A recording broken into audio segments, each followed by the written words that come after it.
ये UV colour orange बहुत सही। अब इसके बाद डलेगा ब्लैक। ये देखो भैया इसमें इसने काला डाल दिया है।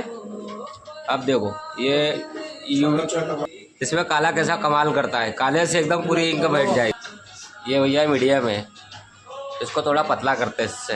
देखो ये कांटा पूरा हो चुका है भैया। ठीक है, ये भैया मशीन लगा दी इसमें। ये देखो भैया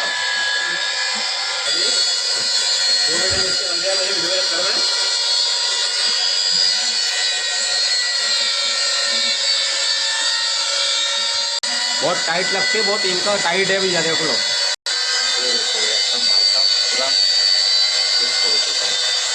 ये पहलवान